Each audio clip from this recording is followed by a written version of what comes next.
வணக்கம். தமிழின் செய்திகள். திருப்பூர் ஊத்துக்குளி ரோட்டில் உள்ள சப்பட்ட நாயக்கன்பாளையத்தில் விளையாட்டு பூங்காக்கள், சுகாதார நிலையங்கள் அமைக்க வேண்டும் என்று ஊர் பொதுமக்கள் மாவட்ட ஆட்சியாளரிடம் மனு அளித்துள்ளனர். திருப்பூர் ஊத்துக்குளி ரோட்டில் உள்ள சப்பட்ட நாயக்கன்பாளையத்தில் 60 ஆண்டு காலமாக 500க்கும் மேற்பட்ட குடும்பங்கள் வசித்து வருகிறது. தமிழ்நாடு அரசு வீடற்ற ஏழை மக்களுக்கு இலவச வீட்டுமனை பட்டா வழங்கும் திட்டத்தை அறிமுகப்படுத்தியுள்ளது. ஆனால் அப்பகுதியில் சொந்த வீட்டில் வசிக்கும் நபர்களுக்கு இலவச வீட்டுமனை பட்டாவை முன்னாள் கவுன்சிலர் கணேஷ்குமார் மற்றும் மணிகண்டன் ஆகியோர் ரூபாய் 1,50,000 பணத்தை பெற்றுக்கொண்டு இலவச வீட்டுமனை பட்டாவை வழங்கியுள்ளனர். எனவே கணேஷ்குமார், மணிகண்டன் ஏற்பாட்டில் வழங்கிய இலவச வீட்டுமனை பட்டாவை ரத்து செய்து இந்த இடத்தில் பொதுமக்களுக்கு பயன்படும் வகையில் விளையாட்டு பூங்காக்கள், சுகாதார நிலையங்கள் அமைக்க வேண்டும் என்று ஊர் பொதுமக்கள் மாவட்ட ஆட்சியரிடம் மனு அளித்தனர். ராணிப்பேட்டை மாவட்டம் சோளிங்கர் மலை கோவிலில் தமிழிசை சவுந்தரராஜன் சுவாமி தரிசனம் செய்தார். ராணிப்பேட்டை மாவட்டம் சோளிங்கர் ஸ்ரீ யோகலட்சுமி நரசிம்ம சுவாமி கோயிலானது கடல் மட்டத்திலிருந்து 750 அடி உயரம் உள்ள மலையில் அமைந்துள்ளது. இதில் தமிழக முன்னாள் பாஜக தலைவரும் முன்னாள் ஆளுநருமான தமிழிசை சவுந்தரராஜன் யோகலட்சுமி நரசிம்ம சுவாமி மலை கோயிலில் ரோப் கார் மூலமாக மலைக்கு சென்று சுவாமி தரிசனம் மேற்கொண்டு பின்னர் மலையிலிருந்து ரோப் கார் மூலம் கீழே வந்து செய்தியாளர்களை சந்தித்து பேசினார். அப்பொழுது சோளிங்கர் பகுதியில் யோக ஆஞ்சநேயர் மலை கோயிலில் குடமுழுக்கு விழா விமர்சையாக நடைபெற்றதாக தெரிவித்தார். வேதாரண்யம் அருகே ஆதி காலத்து கலையான சிலம்ப விளையாட்டில் ஆஸ்கர் அவார்டு பெற்ற 10 வயது சிறுவனுக்கு பாராட்டுகள் குவிந்து வருகிறது. நாகை மாவட்டம் வேதாரண்யம் அடுத்த ஆயக்காரன் புலம் ஊராட்சியில் வேல்முருகா வீர கலைக்கூடம் சார்பில் 60 சிறுவர்களுக்கு சிலம்பம் கற்றுக் கொடுக்கப்படுகிறது. இதில் கடந்த ஜூன் 24ஆம் தேதி 10 வயது சிறுவன் தர்ஷன் இணைய வழியில் நடைபெற்ற ஆஸ்கர் உலக சாதனை போட்டியில் பங்கேற்று 15 மணி நேரம் தொடர்ந்து சதுரச்சுவடு சிலம்பம் சுற்றி ஆஸ்கர் உலக சாதனை புரிந்து ஆஸ்கர் அவார்டை பெற்றுள்ளார். இந்நிலையில் உலக சாதனை புரிந்த தர்ஷனை கிராம மக்கள் பொன்னாடை அணிவித்து பாராட்டினர். தருமபுரி மாவட்டம் நல்லம்பள்ளி வட்டம் இண்டூர் உள்வட்டம் சோமனஹள்ளி கிராமத்தில் பயனாளிகளுக்கு அரசு நலத்திட்ட உதவிகளை மாவட்ட ஆட்சித்தலைவர் சதீஷ் வழங்கினார். தருமபுரி மாவட்டம் நல்லம்பள்ளி வட்டம் இண்டூர் உள்வட்டம் சோமனஹள்ளி கிராமத்தில் நடைபெற்ற மக்கள் தொடர் திட்ட முகாமில் மாற்றுத்திறனாளிகள் நலத்துறையின் சார்பில் பயனாளிகளுக்கு அரசு நலத்திட்ட உதவிகளை மாவட்ட ஆட்சித்தலைவர் சதீஷ் வழங்கினார். அதில் தருமபுரி நாடாளுமன்ற உறுப்பினர் மணி, தருமபுரி சட்டமன்ற உறுப்பினர் SP வெங்கடேஸ்வரன், தருமபுரி வருவாய் கோட்டாட்சியர் காயத்ரி, தனித்துணை ஆட்சியர் சபாபதி சுப்பிரமணிய ஆகியோர் உள்ளனர்.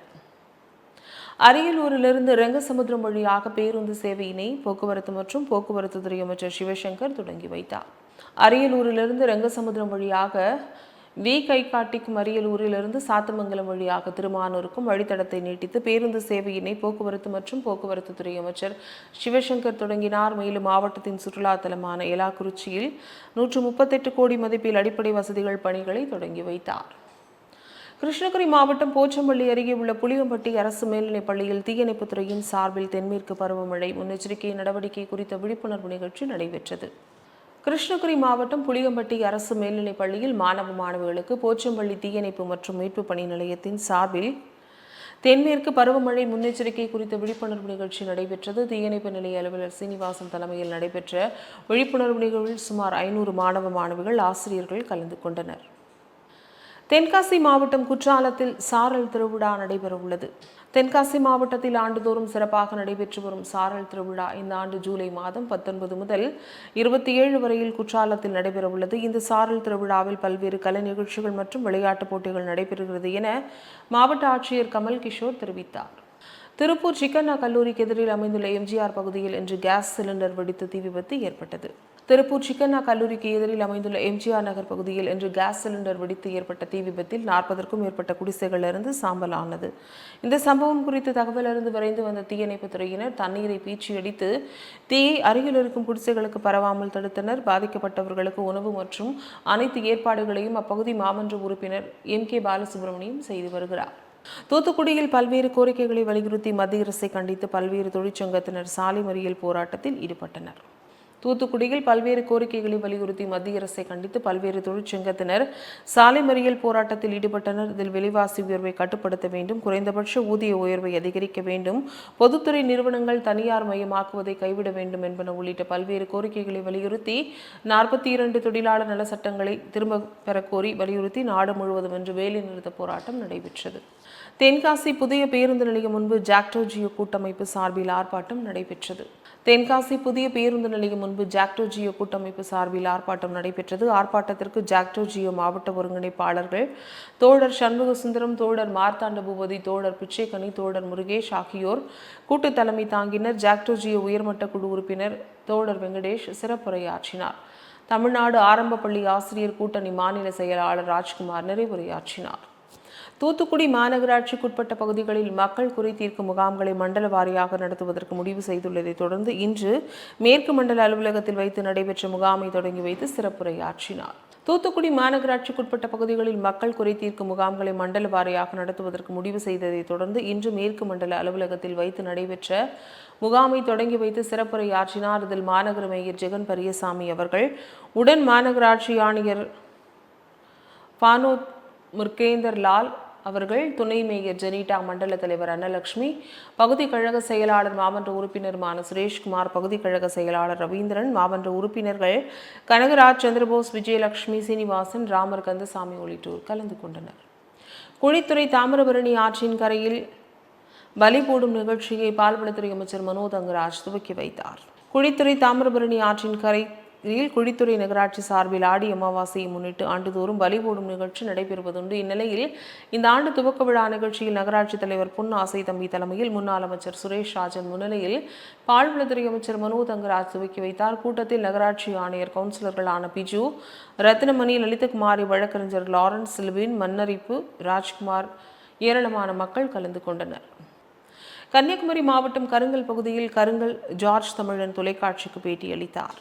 கன்னியாகுமரி மாவட்டம் கருங்கல் பகுதியில் தினமும் 200 பேருக்கு இலவசமாக மதிய உணவு வழங்கி வரும் சமூக சேவகர் மற்றும் தமிழ்நாடு நாடார் மகாஜன சங்க மாநில தலைவர் கருங்கல் ஜார்ஜ் குழித்துறை நகராட்சி தலைவர் பொன் ஆசை தம்பி தலைமையில் தமிழக பால்வளத்துறை அமைச்சர் மனோ தங்கராஜ் முன்னிலையில் தமிழக முன்னாள் அமைச்சர் சுரேஷ் ராஜன் விருது வழங்கி கௌரவித்தார். பின்னர் அவர் இதுகுறித்து தமிழன் தொலைக்காட்சிக்கு பேட்டியளித்தார். தேனியில் மது அருந்துவதற்கு பணம் தராத மனைவியை கத்தியால் குத்தி கொலை செய்த கணவருக்கு ஆயுள் தண்டனை விதித்து நீதிமன்றம் தீர்ப்பு வழங்கியது. தேனி மாவட்டம் ஆண்டிப்பட்டி தாலுகாவிற்குட்பட்ட கடமலைக்குண்டு பகுதியை சேர்ந்தவர் கணேசன், அம்சக்குடி தம்பதியினர். இந்நிலையில் இவருக்கு திருமணம் முடிந்து 40 ஆண்டுகள் ஆன நிலையில் மனைவி அம்சக்குடியிடம் கணேசன் மது கொடுப்பதற்கு பணம் கேட்டு கொடுக்காததால் மனைவி அம்சக்குடியை கத்தியால் குத்தி கொலை செய்துள்ளார். இந்நிலையில் வழக்கு விசாரணை முடிவுற்று இன்று கணேசன் குற்றவாளி என தீர்மானிக்கப்பட்டு மனைவியை கத்தியால் குத்தி கொடூரமாக கொலை செய்த குற்றத்திற்காக கணவருக்கு ஆயுள் தண்டனை விதித்து தேனி மகிழா நீதிமன்ற பொறுப்பு நீதிபதி அனுராதா தீர்ப்பு வழங்கியுள்ளார். சென்னையில் வாடகை வீட்டில் குடியிருந்த வயதான பெண்மணியை கோணி மூட்டையில் கட்டி தூக்கி எறிந்த சம்பவம் அரங்கேறியுள்ளது. சென்னை பூந்தமல்லி காவல் நிலையத்திற்குட்பட்ட காட்டுப்பாக்கம் துளசி தெருவில் அமைந்துள்ள வாடகை வீட்டில் தனது 2 மகன்களுடன் கடந்த 10 வருடமாக வசித்து வருகிறார் வள்ளியம்மாள். இந்நிலையில் கடந்த 3 வருடங்களுக்கு முன்பு வீட்டின் உரிமையாளர் நீலகண்டன் மரணம் அடைந்துள்ளார். அதனைத் தொடர்ந்து அவரது மகளான மணிமேகலை என்பவரிடம் மாதம் வாடகை செலுத்தி வந்துள்ளார். இந்நிலையில் திடீரென கடந்த 4 மாதங்களுக்கு முன்பு நான் தான் நீலகண்டன் மனைவி ராஜாத்தி என்ற பெண்மணி 6 அடியாட்களுடன் சேர்ந்து வந்து நீங்கள் உடனே வீட்டை காலி செய்யுங்கள் என்று கொலை மிரட்டல் விடுத்துள்ளார். இந்த கொலை மிரட்டலுக்கு பயந்து பூந்தமல்லி காவல் நிலையத்தில் அவரது இளைய மகனான ராஜேஷ்குமார் புகார் அளித்துள்ளார். இது சம்பந்தமாக விசாரித்த எஸ்ஐ ஆனந்த்குமார் என்பவர் நீங்கள் வீட்டை காலி செய்யுங்கள், 3 மாதம் கால அவகாசம் தருகிறோம் என்று கூறியுள்ளார். இதனை ஒப்புக்கொண்ட ராஜேஷ்குமார் வீடு திரும்பிய நிலையில் மறுநாள் காலை எஸ்ஐ ஆனந்த்குமார் ராஜேஷ்குமார் இல்லத்திற்கு வந்து உன்னை ஆய்வாளர் அழைத்து வர சொன்னார் என்று காவல் நிலையம் அழைத்து சென்று பொய் வழக்கு போட்டு சிறையில் அடைத்ததாக கூறப்படுகிறது. இது சம்பந்தமாக அவரது குடும்பத்தினருக்கும் காவல் நிலையத்திலிருந்து எந்தவித தகவலும் கொடுக்கப்படவில்லை என்று தெரிய வந்துள்ளது. சிறையில் அடைத்த மறுநாள் எஸ்ஐ ஆனந்த்குமார் தலைமையில் 6 பேர் கொண்ட கும்பல் வீட்டிற்கு சென்று வள்ளியம்மாள் என்ற வயதான பெண்மணியை வாயில் துணி வைத்து கட்டி கோணிப்பையில் கட்டி அடித்து முதல் மாடியிலிருந்து கீழே தூக்கி வீசப்பட்டுள்ளதாக தெரிகிறது. பின்னர் வீட்டில் உள்ள துணி, அவரது நகைகள், பாத்திரம், கேமராக்கள், பணம் மற்றும் மாற்று துணி கூட வைக்காமல் அனைத்து பொருட்களையும் ஒரு குட்டி யானை மூலம் ஏற்றி சென்றுள்ளனர். அக்கம் பக்கத்தில் உள்ளவர்கள் இதனை பார்த்து அவரது மூத்த மகனுக்கு தகவல் தெரிவிக்க அவர் வந்து கீழ்ப்பாக்கம் அரசு மருத்துவமனையில் அனுமதிக்கப்பட்டு காவல் நிலையத்தில் மீண்டும் புகார் அளித்துள்ளார். புகாரை பெற்றுக்கொண்ட பூந்தமல்லி காவல் நிலையம் எந்த நடவடிக்கையும் இதுவரை எடுக்கவில்லை என தெரிகிறது. இந்நிலையில் கடந்த 2 மாத காலம் மாற்று துணிக்கு கூட வழியில்லாமல் இருக்க இடமில்லாமல் வயதான பெண்மணி மற்றும் அவரது 2 மகன்கள் ரோட்டோரத்தில் படுத்து தூங்கும் அவல நிலையில் உள்ளனர். அதனைத் தொடர்ந்து மீண்டும் நியாயம் வேண்டி கோரி ஆவடி காவல் ஆணையரும் மக்கள் குறை தீர்ப்பு முகாமில் நேற்று 9/7/2025 கலந்து கொண்டு எனது பொருட்களை மீட்டுத் தரவும், என்னை கொலைவெறி தாக்குதலுக்கு அடித்த காவல் துணை ஆய்வாளர் ஆனந்த்குமார் தலைமையில் செயல்பட்ட 6 நபர்களுக்கு தண்டனை பெற்றுத் தருமாறும், எனக்கும் எனது மகனுக்கும் வாழ்வாதாரம் இல்லாமல் தவித்து வருகிறோம், இதற்கு தக்க நடவடிக்கை வேண்டும் என்று புகார் அளித்துள்ளனர். மக்களை பாதுகாக்க வேண்டிய காவலர்கள் இதுபோன்ற சம்பவங்களுக்கு துணை போவது பெரும் அதிர்ச்சியை உள்ளாக்கியுள்ளது. வணக்கம் சார், என் பேர் ராஜேஷ்குமார். 10 வருஷமாக ஒரு வீட்டில் குடியிருக்கோம். ஹவுஸ் ஓனர் ஒரு 3 வருஷத்துக்கு முன்னாடி டெத் ஆகிட்டார். அவங்க பொண்ணுக்கிட்ட நாங்கள் மெயின்டைன் பண்ணுறோம். அவங்க பொண்ணுக்கிட்ட தான் வாடகை கட்டிக்கிட்டு வந்துட்டுருக்கோம். இல்லீகல் பர்சன் யாருன்னு தெரியல. அவங்க வந்து இப்போ ஒரு 2-3 மாதமாக ரொம்ப அம்மாவை எங்களை எல்லாமே கஷ்டப்படுத்தினாங்க. அது நடவடிக்கையாக நாங்கள் பூந்தமல்லி ஸ்டேஷனில் நாங்கள் கம்ப்ளைண்ட் பண்ணோம். எதுவுமே ஆக்ஷன் எடுக்கல.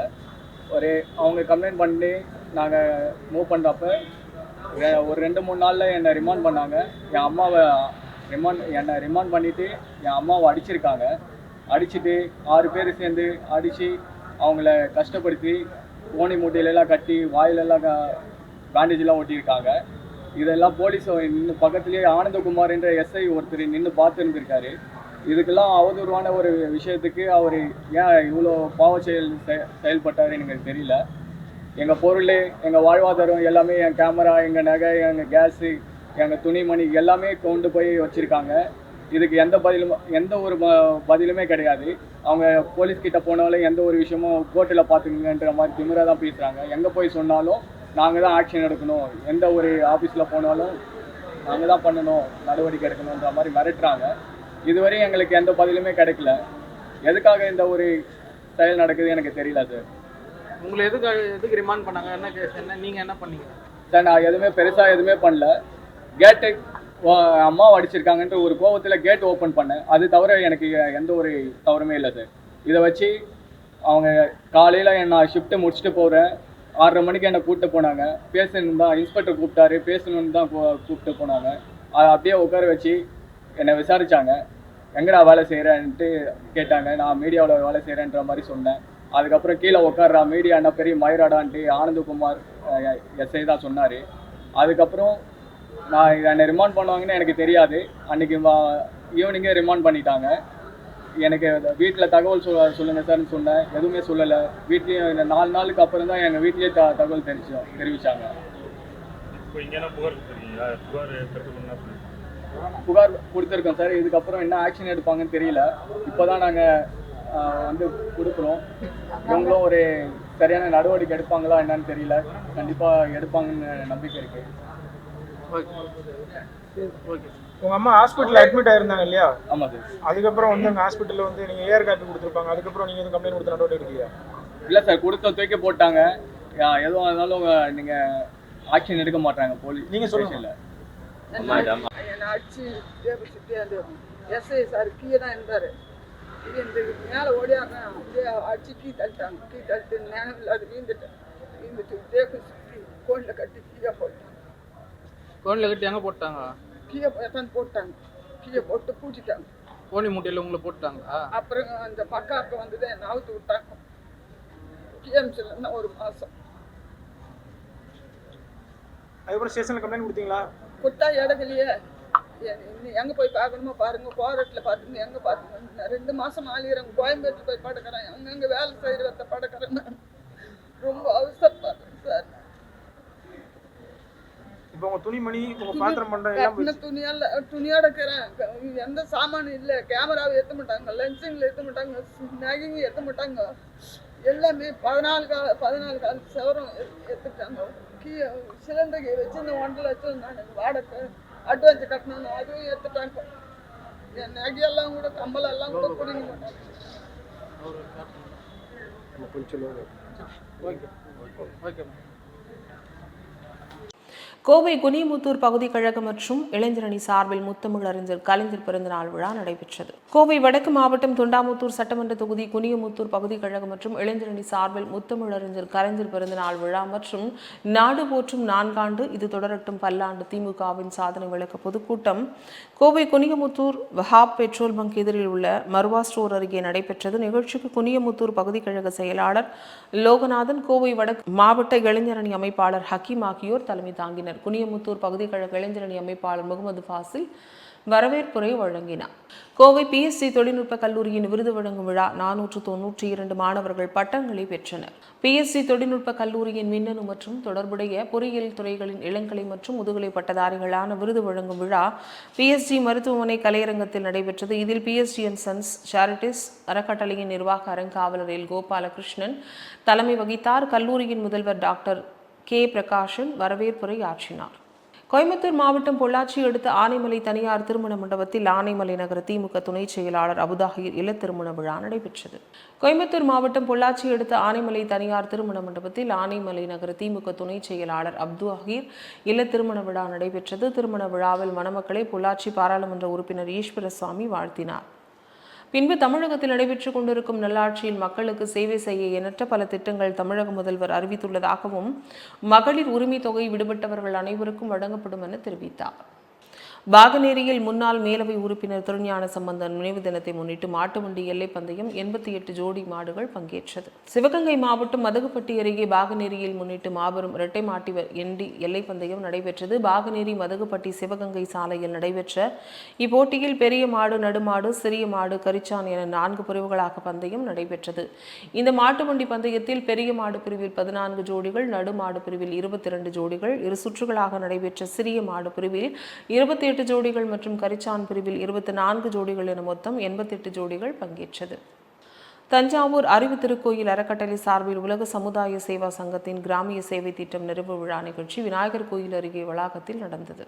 தஞ்சாவூர் அறிவு திருக்கோயில் அறக்கட்டளை சார்பில் உலக சமுதாய சேவா சங்கத்தின் கிராமிய சேவை திட்டம் நிறைவு விழா நிகழ்ச்சி விநாயகர் கோயிலில் நடந்தது. இதில் உலக சமுதாய சேவா சங்க தலைவர் மயிலானந்தன், இயக்குனர் முருகானந்தன் தலைமை தாங்கினர். தொடர்ந்து அனுபவ முறை படக்காட்சிகள், யோகாசனம், கரகாட்டம் மற்றும் வள்ளி கும்மி ஆட்டம் உள்ளிட்ட கிராமிய கலை நிகழ்ச்சிகள் நடைபெற்றது. திருப்பத்தூர் மாவட்டம் கந்திலி மத்திய ஒன்றிய திமுக பூத் டிஜிட்டல் ஏஜென்ட் பொறுப்பாளர்கள் ஆலோசனை கூட்டம் ஒன்றிய கழக செயலாளர் குணசேகரன் தலைமையில் நடைபெற்றது.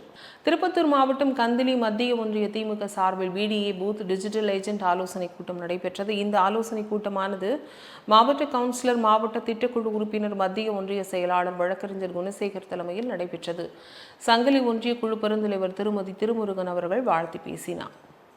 கோவை குண்டுபிடிப்பு வழக்கில் 27 ஆண்டுகளாக தலைமறைவாக இருந்த தையல் ராஜா கைது செய்யப்பட்டார். கோவை தொடர் குண்டுவெடிப்பில் முக்கிய பங்கு வகித்த தையல் ராஜா அதற்கு முன்பு தையல்காரராகவும் எம்ப்ராய்டரி வேலை செய்பவராக பணியாற்றி வந்தார். கர்நாடகத்தில் இவரது நடமாட்டம் குறித்து கோவை காவல்துறைக்கு கிடைத்த ரகசிய தகவல் அடிப்படையில் புதன்கிழமை அவர் கைது செய்யப்பட்டார். கைது செய்யப்பட்ட டெய்லர் ராஜாவிடம் தற்பொழுது கோவை அவினாசி சாலையில் உள்ள காவலர் பயிற்சி பள்ளியில் வளாகத்தில் சிபிசிஐடி அலுவலகத்தில் வைத்து விசாரணை நடைபெற்று வருகிறது. சென்னையின் அதிக மதிப்பிற்குரிய கட்டுமான நிறுவனங்களுள் ஒன்றான ராஜ் பாரிஸ் தனது 3 முக்கிய அறிவிப்புகளை வெளியிட்டுள்ளது. சென்னையின் அதிக மதிப்பிற்குரிய கட்டுமான நிறுவனங்களுள் ஒன்றான ராஜ் பாரிஸ் தனது வெற்றிகர பயணத்தில் மேம்பட்ட வளர்ச்சி தருணத்தை குறிக்கும் 3 முக்கிய அறிவிப்புகளான புதுப்பிக்கப்பட்ட பிராண்ட் அடையாளத்தின் அறிமுகம், பிராண்டின் முதல் தூதராக பிரபல திரைப்பட நட்சத்திரம் ஸ்ருதிஹாசன் நியமனம் மற்றும் கிழக்கு கடற்கரை சாலையில் ECR ப்ளூ ஜுவல் என்ற பெயரில் சொகுசு வசதிகள் கொண்ட பொட்டிக் குடியிருப்பு திட்டத்தின் தொடக்கம் ஆகியவற்றை இன்று வெளியிட்டுள்ளது. அரியலூரில் இல்லந்தோறும் சென்று அனைத்து வகை மாற்றுத்திறனாளிகளையும் கண்டறிந்து அவர்கள் முழு விவரங்கள் அடங்கிய சமூக தரவு தளத்தை உருவாக்கும் பணியை மாவட்ட ஆட்சியர் ரத்தினசாமி ஆய்வு செய்தார். அரியலூர் மாவட்டத்தில் இல்லந்தோறும் சென்று அனைத்து வகை மாற்றுத்திறனாளிகளை கண்டறிந்து அவர்களது முழு விவரங்கள் அடங்கிய சமூக தரவு தளத்தை உருவாக்கும் பணி இன்று தொடங்கியது. இதற்காக மாவட்டத்தில் அனைத்து பகுதிகளிலும் நகர்ப்புற மற்றும் ஊரக பகுதிகளில் முன்கள பணியாளர்கள் மூலம் வீடு வீடாக சென்று கணக்கெடுப்பு நடத்தி மாற்றுத்திறனாளிகள் குறித்த விவரங்களை சேகரிக்கும் பணியில் ஈடுபட்டுள்ளனர். இதனையடுத்து மாற்றுத்திறனாளிகள் குறித்து கணக்கெடுக்கும் பணியை மாவட்ட ஆட்சியர் ரத்தினசாமி நேரில் பார்வையிட்டு ஆய்வு செய்தார். தமிழ்நாடு அரசு அனைத்து சுகாதார செவிலியர்கள் சங்கம் சார்பில் விருதுநகர் மாவட்ட ஆட்சியர் அலுவலக வளாகம் முன்பு 6 அம்ச கோரிக்கைகளை வலியுறுத்தி கண்டன ஆர்ப்பாட்டம் நடைபெற்றது.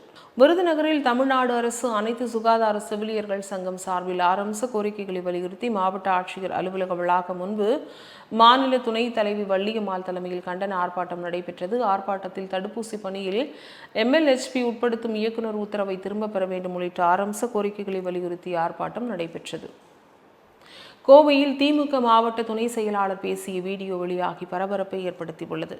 கோவை டவுன்ஹால் பகுதியில் ஏற்கனவே திமுக சார்பில் வைக்கப்பட்டிருந்த கட்அவுட் அருகே அதிமுகவினர் பேனர் வைக்கப்பட்டிருந்ததால் அதிமுகவினர் பேனரை அங்கிருந்து திமுகவினர் அப்புறப்படுத்தியதால் இரு தரப்பினரிடையே கடும் வாக்குவாதம் ஏற்பட்டது. இதனிடையே அங்கு சமாதான பேச்சுவார்த்தையில் காவல்துறையினர் ஈடுபட்ட நிலையில் திடீரென அங்கு வந்து திமுக மாவட்ட துணை செயலாளர் கோட்டை அப்பாஸ் சீருடையில் இருந்த காவல் உதவி ஆய்வாளரிடம் கடும் கோபத்துடன் திமுகவினர் என்ன பைத்தியக்காரனா என்றும் நீ என்ன ரவுடியா உன் சட்டையை கழட்டாமல் விடமாட்டேன் என்று காவல் உதவி ஆய்வாளர் ஒருமையில் பேசியதுடன் அவருக்கு கடுமையான வார்த்தைகளால் நேரடி மிரட்டல் விடுத்ததால் அப்பகுதியில் பெரும் பரபரப்பு ஏற்பட்டது. திருப்பூர் நல்லூரில் அமைந்திருக்கும் ஸ்ரீ விஸ்வேஸ்வர சுவாமி விசாலாட்சி அம்மன் ஆணை தேர் திருவிழா இன்றிரவு பக்தர்கள் வடம் பிடித்து இழுக்க சிறப்பாக நடைபெறவுள்ளது. திருப்பூர் நல்லூரில் அமைந்திருக்கும் ஸ்ரீ விஸ்வேஸ்வர சுவாமி விசாலாட்சி அம்மன் ஆணை தேர் திருவிழா இன்று இரவு பக்தர்கள் வடம் பிடித்து இழுக்க சிறப்பாக நடைபெறவுள்ளது. இதற்கு முன்னர் இன்று அதிகாலை 3 மணிக்கு ஸ்ரீ விஸ்வேஸ்வர சுவாமி மற்றும் விசாலாட்சி அம்மனுக்கு சிறப்பு அபிஷேக பூஜைகள் நடத்தப்பட்டு கோவிலின் எதிர்ப்புறம் வடக்கு நோக்கி வைக்கப்பட்டிருக்கும் திருத்தேரில் எழுந்தருளி இருக்கிறார். அதில் பக்தர்கள் வருகை தந்து தரிசனம் செய்து வருகின்றனர். திருப்பூரில் தமிழ்நாடு நாள் விழா வரும் ஜூலை 18ஆம் தேதி தமிழகமெங்கும் தமிழக அரசின் சார்பில் கொண்டாடப்பட உள்ளது. திருப்பூரில் தமிழ்நாடு நாள் விழா வரும் ஜூலை 18ஆம் தேதி தமிழகமெங்கும் தமிழக அரசின் சார்பில் கொண்டாடப்பட உள்ளது. அதன் அடிப்படையில் இன்று திருப்பூர் மாவட்ட ஆட்சியர் வளாகத்தில் பள்ளி மாணவர்களுக்கான பேச்சு மற்றும் கட்டுரை போட்டி நடைபெற்றது. இதில் திருப்பூர் மாவட்டத்தை சேர்ந்த 500க்கும் மேற்பட்ட மாணவர்கள் கலந்து கொண்டனர். ராணிப்பேட்டை மாவட்டத்தில் முதியவர்களுக்கு அறிவுரை வழங்கும் நிகழ்ச்சி பானாவரம் காவல் நிலைய உதவி ஆய்வாளர் முனிஷ் பாஷா தலைமையில் நடைபெற்றது. ராணிப்பேட்டை மாவட்டத்தில் முதியவர்களுக்கு அறிவுரை வழங்கும் நிகழ்ச்சி பானாவரம் காவல் நிலைய உதவி ஆய்வாளர் முனீர் பாஷா தலைமையில் நடைபெற்றது. இதில் முதியவர்கள் வங்கியிலிருந்து பணம் எடுத்து செல்லும் பொழுது பத்திரமாக எடுத்து செல்ல வேண்டும், மேலும் முதியோர்கள் உறவினர்களை அழைத்து வந்து பணம் எடுத்து செல்ல வேண்டும் என்று அறிவுரை வழங்கினார். இதில் பொதுமக்கள் கலந்து கொண்டு பயனடைந்தார்கள். திருப்பூர் மாவட்ட ஆட்சித்தலைவர் அலுவலக வளாகத்தில் மாவட்ட ஆட்சித்தலைவர் டாக்டர் மனிஷ் நாரணரே தலைமையில் இன்று உலக மக்கள் தொகை தினத்தை முன்னிட்டு உறுதிமொழி ஏற்பு நிகழ்ச்சி நடைபெற்றது. திருப்பூர் மாவட்ட ஆட்சித்தலைவர் அலுவலக வளாகத்தில் மாவட்ட ஆட்சித்தலைவர் டாக்டர் மனிஷ் நாரணரே தலைமையில் இன்று உலக மக்கள் தொகை தினத்தை முன்னிட்டு உறுதிமொழி நிகழ்ச்சி நடைபெற்றது. தொடர்ந்து மாவட்ட ஆட்சித்தலைவர் பொருளாதாரத்தில் துவங்கி தென்னம்பாளையம் சந்திப்பு வரை நடைபெற்ற பேரணியை மாவட்ட ஆட்சித்தலைவர் துவக்கி வைத்தார். இந்நிகழ்ச்சியில் 100க்கும் மேற்பட்ட மாணவிகள் கலந்து கொண்டனர். ஊத்தங்கரை அடுத்த ரெட்டிப்பட்டியில் மக்கள் தொடர்பு திட்ட முகாமில் 282 பேருக்கு ரூபாய் 2.27 கோடி மதிப்பில் நலத்திட்ட உதவிகள் கலெக்டர் வழங்கினார். கிருஷ்ணகிரி மாவட்டம் ஊத்தங்கரை தாலுகா கல்லாவி அருகே உள்ள ரெட்டிப்பட்டியில் மக்கள் தொடர்பு திட்ட முகாம் நடந்தது. இதற்கு கலெக்டர் தினேஷ்குமார் தலைமை தாங்கினார். தொடர்ந்து ஊத்தங்கரை வட்டாரத்தில் செயல்பட்டு வரும் பாலின வள மையம் வானவில் மையத்தை பார்வையிட்டு அதில் பதிவு செய்யப்பட்டுள்ள வழக்குகள், நடவடிக்கை எடுக்கப்பட்ட வழக்கு விவரங்களை கேட்டறிந்தார். இந்த நிகழ்ச்சியில் உதவி கலெக்டர் ஷாஜஹான், சமூக பாதுகாப்பு திட்ட தனி துணை கலெக்டர் தனஞ்சயன், தோட்டக்கலைத்துறை இணை இயக்குனர் இந்திரா, வேளாண்மைத்துறை இணை இயக்குனர் பொறுப்பு காளியப்பன், வட்டாட்சியர் மோகன்தாஸ் அலுவலர்கள் கலந்து கொண்டனர். திருப்பூரில் சிலிண்டர் வெடித்து வீடு இழந்த மக்களுக்கு சொந்த நிதியிலிருந்து MLA, மேயர் ஆகியோர் நிவாரண உதவி வழங்கினர். திருப்பூர் கல்லூரி சாலை எம்ஜிஆர் நகர் பகுதியில் சாரதா தேவி என்பவருக்கு சொந்தமான மோகன் காம்பவுண்ட் என்ற குடியிருப்பு நேற்று சிலிண்டர் வெடித்து 42 வீடுகள் சேதமடைந்தது. இதில் குடியிருந்த 26 குடும்பத்தை சேர்ந்த 66 பேர் வீடின்றி தங்கள் உடைமைகளை இழந்து தவிக்கும் நிலையில் மாவட்ட நிர்வாகம் சார்பில் தனியார் மண்டபத்தில் தங்க வைத்தனர். இதனிடையே திருப்பூர் தெற்கு சட்டமன்ற உறுப்பினர் செல்வராஜ் தனது சொந்த நிதியிலிருந்து 26 குடும்பங்களுக்கு தலா 10,000 ரூபாய் என 2,60,000 வழங்கினார். அதேபோல் திருப்பூர் மாநகராட்சி மேயர் தினேஷ்குமார் தலா 5,000 மற்றும் துணை மேயர் பாலசுப்ரமணியம் தலா 5,000 என ஒவ்வொரு குடும்பத்திற்கும் தங்கள் சொந்த நிதியிலிருந்து வழங்கினர். பாரூர் ஏரியிலிருந்து 2,397 ஏக்கர் நிலங்கள் பயன்பெறும் வகையில் முதல் போக பாசனத்திற்காக தண்ணீர் திறக்கப்பட்டது. கிருஷ்ணகிரி மாவட்டம் போச்சம்பள்ளி அடுத்த பாரூர் பெரிய ஏரியிலிருந்து கிழக்கு மற்றும் மேற்கு பிரதான கால்வாய்களில் முதல் போக பாசனத்திற்காக தண்ணீர் திறக்கப்பட்டது. இதன் மூலம் 2,397 ஏக்கர் நிலங்கள் பயன்பெறும் வகையில் 2025ஆம் ஆண்டு ஜூலை 10 முதல் நவம்பர் மாதம் 16ஆம் தேதி வரை 130 நாட்களுக்கு தண்ணீர் திறந்து விடப்பட்டது. இதற்காக இன்று காலை பாரூர் ஏரியின் மதகை மாவட்ட ஆட்சியர் தினேஷ்குமார், பர்கூர் சட்டமன்ற உறுப்பினர் மதியழகன் ஆகியோர் மலர் தூவி திறந்து வைத்தனர். சேலம் ஆத்தூர் அருகே உள்ள முத்துமலை முருகன் கோவிலில் சட்டமன்ற எதிர்க்கட்சித் தலைவர் எடப்பாடி பழனிசாமி சாமி தரிசனம் செய்தார். விழுப்புரம் மாவட்டத்தில் இன்று அதிமுக பொதுச் செயலாளரும் சட்டமன்ற எதிர்க்கட்சித் தலைவருமான எடப்பாடி பழனிசாமி மக்களை காப்போம் தமிழகத்தை மீட்போம் எழுச்சி பயணத்திற்காக செல்லும் வழியில் உள்ள முத்துமலை முருகன் கோயிலில் சுவாமி தரிசனம் செய்தார். அவருக்கு சேலம் புறநகர் மாவட்ட அதிமுக சார்பில் மாவட்ட செயலாளர் இளங்கோவன் எடப்பாடி பழனிசாமிக்கு பூரண கும்ப மரியாதை செய்து வைத்தார். மதுரையில் தீ விபத்திற்கு காரணமானவர்கள் மீது நடவடிக்கை எடுக்க கோரி தமிழ்நாடு வியாபாரிகள் சங்க பேரவை மண்டல தலைவர் மைக்கேல் ராஜ் விளக்குத்தூண் காவல் நிலையத்தில் புகார் மனு அளித்தார். மதுரை ஓபுலா படித்துறை பகுதி அருகே வைகரை தென்கரை ஓரம் சுப்பிரமணியபுரம் பகுதியை சேர்ந்த அப்துல் ரஷீத் மகன் உமர் என்பவருக்கு சொந்தமான தாரிக் பேப்பர்ஸ் பழைய பேப்பர் குடோன் உள்ளது. இந்த குடோனில் நிறுத்தப்பட்டிருந்த 2 டாடா ஏசி சரக்கு வாகனம் முற்றிலும் எரிந்து சாம்பலானது. இதனை காவல்துறையினர் விசாரித்து தீ விபத்து ஏற்பட்ட காரணமானவர்கள் மீது உரிய நடவடிக்கை எடுத்து இழப்பீடு தொகையை வாங்கி தர வேண்டும் என புகார் அளித்தனர். திருப்பூர் வாவிப்பாளையம் பகுதியில் புதிய பெட்ரோல் பங்க் திறப்பு விழா நடைபெற்றது. திருப்பூர் மாவட்டம் வடக்கு வாவிப்பாளையம் டு கூலிப்பாளையம் செல்லும் சாலையில் புதிதாக அமைக்கப்பட்ட SVS பெட்ரோல் பங்கினை திருப்பூர் வடக்கு சட்டமன்ற உறுப்பினர் திரு KN விஜயகுமார் MLA ரிப்பன் வெட்டி முதல் விற்பனையை துவக்கி வைத்தார். இந்த விழாவினை நிர்வாக உரிமையாளர்கள் சரவண மாணிக்கம், வெங்கடாஜலபதி, சக்திவேல் ஆகியோர் சிறப்பாக ஏற்பாடு செய்திருந்தனர். ராணிப்பேட்டை மேற்கு மாவட்ட செயலாளர் SM சுகுமார் தலைமையில் நடைபெற்ற ஆர்ப்பாட்டத்தில் கட்சி நிர்வாகிகள் மற்றும் ஏராளமானோர் கலந்து கொண்டனர். ராணிப்பேட்டை மாவட்டம் ஆற்காடு அடுத்த மேல் விஷாரத்தில் அஇஅதிமுக கழகம் சேவூர் S ராமச்சந்திரன் MLA கழக அமைப்பு செயலாளர் முன்னாள் அமைச்சர் மற்றும் ராணிப்பேட்டை மேற்கு மாவட்ட செயலாளர் SM சுகுமார் தலைமையில் நடைபெற்ற ஆர்ப்பாட்டத்தில் கட்சி நிர்வாகிகள் ஏராளமானோர் கலந்து கொண்டனர். ஆர்ப்பாட்டத்தில் மாவட்ட செயலாளரும் கோஷம் எழுப்பும்போது காவல் அதிகாரிகள் அஇஅதிமுக அனைத்து நிர்வாகிகளையும் கைது செய்து தனியார் மண்டபத்தில் அடைத்தனர். நீலகிரி மாவட்டத்தில் CITUC தலைமையில் ஆர்ப்பாட்டம் நடைபெற்றது. நீலகிரி மாவட்டம் மத்திய அரசு மக்கள் விரோத போக்கை கண்டித்து CITUC தலைமையில் நாடு தழுவிய வேலைநிறுத்த ஆர்ப்பாட்டம் நடைபெற்றது. இதில் 4 சட்டங்களை ரத்து செய்ய கோரியும் ஒருங்கிணைந்த புதிய பென்ஷன் திட்டம் கைவிட வேண்டும் போன்ற கோரிக்கைகளை வலியுறுத்தி நாடு தழுவிய வேலைநிறுத்த போராட்டத்தில் ஈடுபட்டனர். தூத்துக்குடியில் மூடப்பட்ட ஸ்டெர்லைட் செம்பு உருக்காலையை மீண்டும் திறக்க வேண்டும் என்று கோரிக்கை மனு கொடுத்தனர். தூத்துக்குடியில் மூடப்பட்ட ஸ்டெர்லைட் செம்பு உருக்காலையை மீண்டும் திறக்க வேண்டும் என்றும் தூத்துக்குடி மக்கள் வாழ்வாதார இயக்க தலைவர் தியாகராஜன் நாடார் தலைமையில் மாவட்ட ஆட்சித்தலைவர் இளம்பகவத்திடம் கோரிக்கை மனு கொடுத்தனர். எனவே தேவையான நடவடிக்கை மேற்கொண்டு மாநில அரசாங்கத்திற்கு பரிந்துரை செய்ய வேண்டும் என்று கோரிக்கை விடுத்தனர். இதில் ஆண் பெண் உட்பட ஸ்டெர்லைட் ஆதரவாளர்கள் ஏராளமானோர் உடனிருந்தனர். பல்லாவரத்தில் புதுப்பித்த அங்கன்வாடி மையத்தை சட்டமன்ற உறுப்பினர் கருணாநிதி திறந்து வைத்தார். சென்னை அடுத்த தாம்பரம் மாநகராட்சி பல்லாவரம் 2வது மண்டலத்திற்குட்பட்ட 16வது வார்டு பாரதி நகர் பகுதியில் பொது நிதியிலிருந்து ரூபாய் 12 லட்சம் ரூபாய் செலவில் புதுப்பிக்கப்பட்ட அங்கன்வாடி மைய திறப்பு விழா மண்டல குழு தலைவர் ஜோசப் அண்ணாதுரை தலைமையில் மாமன்ற உறுப்பினர் நெடுஞ்செழியன் முன்னிலையில் நடைபெற்றது. திறப்பு விழாவிற்கு சிறப்பு அழைப்பாளராக சட்டமன்ற உறுப்பினர் கருணாநிதி கலந்து கொண்டு அங்கன்வாடி மையம் மற்றும் கல்வெட்டை திறந்து வைத்து குழந்தைகளுக்கு நலத்திட்ட உதவிகளை வழங்கினார். வேலூரில் சிப்பாய் புரட்சி நாளினை முன்னிட்டு நினைவஞ்சலி செலுத்தினர். வேலூரில் 1806ஆம் ஆண்டு ஜூலை 10ஆம் தேதி நடைபெற்ற சிப்பாய் புரட்சி தீ நாடெங்கும் பரவி சுதந்திர வேட்கை நாட்டு மக்களிடம் ஏற்பட்டது. இப்புரட்சியில் உயிரிழந்தோர்களுக்கு நினைவஞ்சலி செலுத்தும் விதமாக மக்கான் சந்திப்பில் நிறுவப்பட்டுள்ள நினைவு தூணிற்கு ஆண்டுதோறும் அஞ்சலி செலுத்தும் நிகழ்வு நடைபெறும். அதனை முன்னிட்டு இன்று ஆட்சியர் VR சுப்புலட்சுமி சிப்பாய் புரட்சி தூணிற்கு மலர் வளையம் வைத்து நினைவஞ்சலி செலுத்தினார். காட்டுமன்னார் கோயில் பாரதிய ஜனதா கட்சியின் காட்டுமன்னார் கோயில் தெற்கு ஒன்றிய தலைவராக பொறுப்பேற்ற செந்தில்குமார் அதிமுக அமைப்பு செயலாளர் முன்னாள் சட்டமன்ற உறுப்பினர் N முருகுமாறனை சந்தித்து வாழ்த்து பெற்றார். காட்டுமன்னார் கோயில் பாரதிய ஜனதா கட்சியின் காட்டுமன்னார் கோயில் தெற்கு ஒன்றிய தலைவராக பொறுப்பேற்ற செந்தில்குமார் அதிமுக அமைப்பு செயலாளர் முன்னாள் சட்டமன்ற உறுப்பினர் முருகுமாறனை சந்தித்து வாழ்த்து பெற்றார். இதில் பாரதிய ஜனதா கட்சியின் கடலூர் மாவட்டம் காட்டுமன்னார் கோயில் தெற்கு ஒன்றிய தலைவராக தேர்ந்தெடுக்கப்பட்ட MRS செந்தில்குமார் அனைத்திந்திய அண்ணா திராவிட முன்னேற்ற கழக அமைப்பு செயலாளரும் முன்னாள் சட்டமன்ற உறுப்பினருமான முருகுமாறன் அவர்களை நேரில் சந்தித்து சால்வை அணிவித்து வாழ்த்துக்கள் பெற்றார். ஈரோடு மாநகராட்சி மண்டலம் 3இல் 5 கோடி அளவிற்கு சாலை பணிகள் பூஜையை வீட்டு வசதித்துறை அமைச்சர் முத்துசாமி துவக்கி வைத்தார். ஈரோடு மாநகராட்சி மண்டலம் 3இல் 5 கோடி அளவிற்கு சாலை பணிகள் பூஜையை வீட்டு வசதித்துறை அமைச்சர் முத்துசாமி துவக்கி வைத்தார். இதில் collector Kandasamy, mayor Nagaratnam, commissioner Arabic Jain, councillor மண்டல தலைவர் சசிகுமார் மணிகண்டன், குமரவேல் புனிதா, சுரேஷ், பகுதி செயலாளர் வில்லரசம்பட்டி முருகேஷ் மற்றும் பொதுமக்கள் கலந்து கொண்டனர். பல்லாவரத்தில் 17வது வார்டு பகுதியில் அங்கன்வாடி மையம் புதுப்பித்து திறப்பு விழா நடைபெற்றது. தாம்பரம் மாநகராட்சி 2வது மண்டலத்திற்குட்பட்ட 17வது வார்டு பகுதியில் சுபம் நகர் பாலாஜி தெருவில் பொது நிதியிலிருந்து ரூபாய் 9.50 லட்சம் மதிப்பீட்டில் புதுப்பித்த அங்கன்வாடி மைய திறப்பு விழா மண்டல குழு தலைவர் ஜோசப் அண்ணாதுரை தலைமையில் நடைபெற்றது.